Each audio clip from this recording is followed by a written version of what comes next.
नमस्कार मित्रों, स्वागत है आप सभी का हमारे चैनल डिवाइन एंड स्पिरिचुअल में। आज हम अध्याय 3 के माध्यम से जीवन के गहरे सार को समझने की कोशिश करते हैं। इन श्लोकों में भगवान श्री कृष्ण ने कर्म, यज्ञ और आत्म संतोष के गहन सिद्धांतों को उजागर किया है, जो आज के युवाओं के लिए बेहद प्रासंगिक है। हम इस बात पर भी चर्चा करेंगे कि कैसे ये श्लोक हमारे जीवन को सही दिशा दिखा सकते हैं और हमें निस्वार्थ काम करने के लिए प्रेरित कर सकते हैं। तो चलिए बिना किसी देरी के शुरुआत करते हैं आज के इस प्रेरणादायक सफर की। अब 10वें श्लोक को समझते हैं कि वह क्या कहता है। सह यज्ञ प्रजा सृष्ट्वा पुरोवाच प्रजापति अनेन प्रसविष्यध्वमेश वोस्त्विष्ट कामधुक्।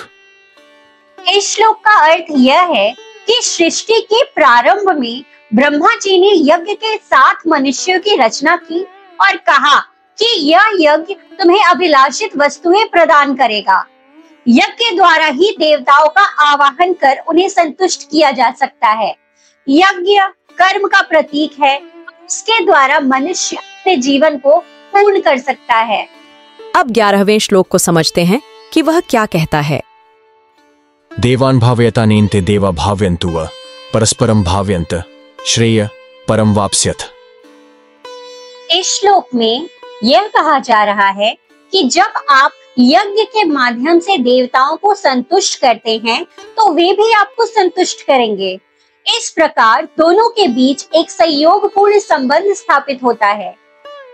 हमारे लिए इस श्लोक का यह संदेश है कि जब हम अपनी जिम्मेदारियों को सही ढंग से निभाते हैं तो हमें अपने जीवन में सभी इच्छित चीजें प्राप्त होती हैं।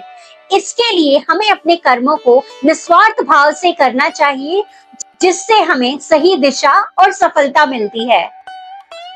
तो चलिए अब समझते हैं कि 12वां श्लोक क्या कहता है। इष्टान भोगान ही वो देवा दास्यन्ते यज्ञ भाविता तैर्दत्तान प्रदायेभ्यो यो भुंक्तेस्तेनेव स। इस श्लोक का अर्थ यह है, देवताओं के संतुष्ट होने पर वे हमें आवश्यक वस्तुएं प्रदान करेंगे, लेकिन यदि आप उनके दिए गए उपहारों का उपभोग करते हैं और उन्हें कुछ नहीं लौटाते तो आप पापी होते हैं। इस श्लोक से हमें यह शिक्षा मिलती है कि हमें दूसरों से प्राप्त सहायता का सम्मान करना चाहिए और अपनी ओर से भी कुछ योगदान देना चाहिए। यह हमें सिखाता है कि सिर्फ प्राप्त करने से जीवन सफल नहीं होता, बल्कि अपना योगदान देने से भी जीवन सार्थक बनता है। तो चलिए अब समझते हैं कि 13वां श्लोक क्या कहता है। यज्ञ शिष्टाशिन संतो मुच्यन्ते सर्वकिल विषय भुंजते ते त्वघम पापा ये पचन्त्यात्म कारणात्। इस श्लोक में कहा गया है कि जो व्यक्ति यज्ञ के बाद बचे हुए अन्न का सेवन करता है वह पाप से मुक्त हो जाता है, और जो व्यक्ति केवल अपने लिए भोजन करता है वह पाप भागी बनता है। इस श्लोक से हमें यह सीखने को मिलता है कि हमें निस्वार्थ भाव से कार्य करना चाहिए और अपने कर्तव्यों को निभाने के बाद ही अपने लिए कुछ सोचना चाहिए। यह संतुलित जीवन और सामाजिक उत्तरदायित्व की भावना को विकसित करने का मार्ग दिखाता है। तो आइए समझते हैं कि 14वां श्लोक क्या कहता है। अन्नाद् भवन्ति भूतानि पर्जन्यादन्न संभव यज्ञाद् भवति पर्जन्यो यज्ञ कर्म समुद्भव। इस श्लोक में कहा गया है कि सभी जीवों का जीवन अन्न पर निर्भर करता है और अन्न वर्षा से उत्पन्न होता है। वर्षा यज्ञ से होती है और यज्ञ कर्म से उत्पन्न होता है। इस श्लोक में कर्म के महत्व को समझाया गया है। हमारे लिए यह संदेश है कि सही कर्म से ही जीवन की मूलभूत आवश्यकताओं को पूरा किया जा सकता है। यह हमें ये भी सिखाता है कि कर्म का सीधा संबंध हमारी जीविका और जीवन के सुखों से है। चलिए अब समझते हैं कि 15वां श्लोक क्या कहता है। कर्म ब्रह्मोद्भवम विद्धि ब्रह्माक्षर समुद्भवम तस्मात् सर्वगतम ब्रह्म नित्यम यज्ञ प्रतिष्ठितम।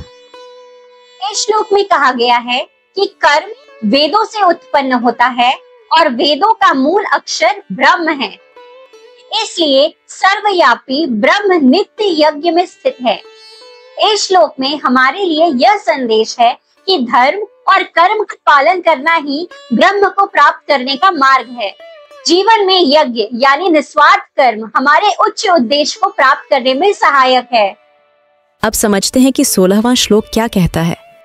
एवं प्रवर्तितं चक्रम नानुवर्तयति हय अघायुरिंद्रिया रामो मोघम पार्थ स जीवति। इस श्लोक में कहा गया है कि जो व्यक्ति इस संसार के चक्र का पालन नहीं करता वह केवल इंद्रियों के सुख में मग्न रहकर पापमय जीवन जीता है। यह श्लोक हमें सिखाता है कि जीवन का सही मार्ग वही है जो इस प्राकृतिक चक्र यानी कर्म के नियमों का पालन करता है। हमें यह समझना चाहिए कि केवल भौतिक सुखों के पीछे भागने से जीवन व्यर्थ हो जाता है। चलिए अब समझते हैं कि 17वां श्लोक क्या कहता है। यस्त्वात्मरतिरेव स्यादात्मतृप्तश्च मानव आत्मन्येव च संतुष्टस्तस्य कार्यं न विद्यते। इस श्लोक में कहा गया है कि जो व्यक्ति आत्मा में ही संतुष्ट है उसे किसी कर्म की आवश्यकता नहीं होती। यह श्लोक हमें सिखाता है कि आत्मज्ञान और आत्म संतोष ही वास्तविक सुख का स्रोत है। हमें यह समझना चाहिए कि बाहरी वस्तुओं से मिलने वाला सुख अस्थायी है, जबकि आत्मा में स्थिर होकर ही सच्चा सुख प्राप्त किया जा सकता है। अब हम 18वें श्लोक को समझते हैं। नैव तस्य कृतेनार्थो न कृतेनेह कश्चन न चास्य सर्वभूतेषु कश्चिदर्थव्यपाश्रय। इस श्लोक में कहा गया है कि जिस व्यक्ति ने आत्म साक्षात्कार कर लिया है उसे किसी अन्य वस्तु पर निर्भर होने की आवश्यकता नहीं होती। इस श्लोक में हमारे लिए यह संदेश है कि आत्म साक्षात्कार ही जीवन का परम लक्ष्य है और इसके बाद कोई बाहरी चीज हमें प्रभावित नहीं कर सकती। चलिए अब समझते हैं कि श्लोक 19 का क्या अर्थ है। तस्मादसक्त सततम कार्यम कर्म समाचर असक्तो ह्याचरण कर्म परमाप्नोति पुरुष।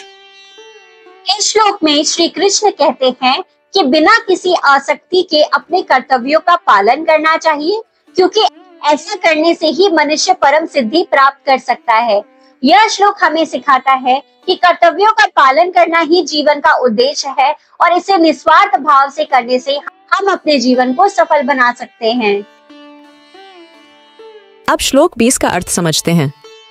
कर्मणैव हि संसिद्धिमा स्थिता जनकादय लोक संग्रह में वापि संपश्यन कर्तुमर्हसि।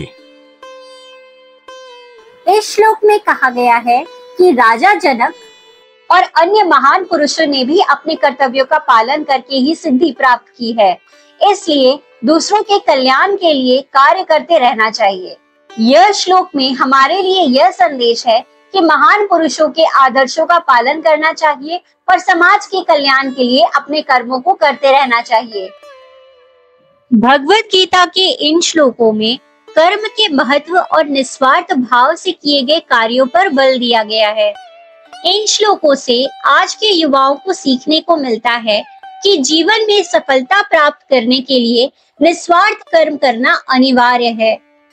हमें अपने कर्तव्यों को यज्ञ के रूप में समझकर समाज और संसार के कल्याण के लिए करना चाहिए। बाहरी सुखों और इंद्रियों के भोग से जीवन व्यर्थ हो जाता है। आत्म संतोष और आत्म साक्षात्कार ही वास्तविक सुख के स्रोत हैं। इसके अलावा हमें अपने कर्मों से दूसरों के जीवन में भी सकारात्मक परिवर्तन लाने का प्रयास करना चाहिए। इस प्रकार निस्वार्थ कर्म और कर्तव्य पालन जीवन को सार्थक और सफल बनाते हैं। ये श्लोक युवाओं को एक संतुलित और उद्देश्यपूर्ण जीवन जीने की दिशा में मार्गदर्शन करते हैं। इन श्लोकों में कर्म, यज्ञ और निस्वार्थता की महत्ता पर जोर दिया गया है। यज्ञ को जीवन के कर्मों का प्रतीक बताया गया है, जिससे यह समझ आता है कि हमें अपने कार्यों को समाज और दूसरे के कल्याण के लिए समर्पित करना चाहिए। आज के युवाओं को यह सीखना चाहिए कि केवल भौतिक सुखों की प्राप्ति ही जीवन का उद्देश्य नहीं है। आत्मिक संतुष्टि और दूसरों के लिए कुछ करने में ही वास्तविक सफलता मिलती है।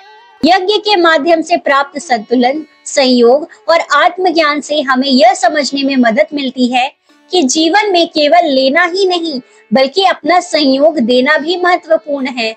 इसके अलावा आत्म साक्षात्कार और आत्म संतोष की प्राप्ति के लिए बाहरी वस्तुओं पर निर्भर न रहते हुए अपने आंतरिक विकास पर ध्यान देना चाहिए। इस प्रकार भगवत गीता युवाओं को एक ऐसा जीवन जीने की प्रेरणा देती है जो न केवल उन्हें बल्कि उनके आसपास के समाज को भी समृद्धि बनाए रखने में मदद करती है। तो ये थे भगवत गीता के अध्याय 3 के कुछ श्लोकों के महत्वपूर्ण संदेश और आज के युवाओं के लिए उनकी प्रासंगिकता। इन श्लोकों से हमें निस्वार्थ कर्म, आत्मसंतोष और समाज के लिए योगदान देने की महत्वपूर्ण शिक्षा मिलती है। अपने कर्तव्यों को ईमानदारी और निस्वार्थ भाव से निभाना ही जीवन की सही दिशा है। अगर आपको आज के वीडियो से कुछ नया सीखने को मिला है तो कृपया लाइक और सब्सक्राइब जरूर करें ताकि आप आगे भी ऐसे प्रेरणादायक और शिक्षाप्रद वीडियो को देख सकें। याद रखें, आत्म साक्षात्कार और निस्वार्थ कर्म ही जीवन को सार्थक बनाते हैं। आगे बढ़िए, अपने कर्म को सही दिशा दीजिए और समाज के लिए सकारात्मक बदलाव लाने की कोशिश कीजिए।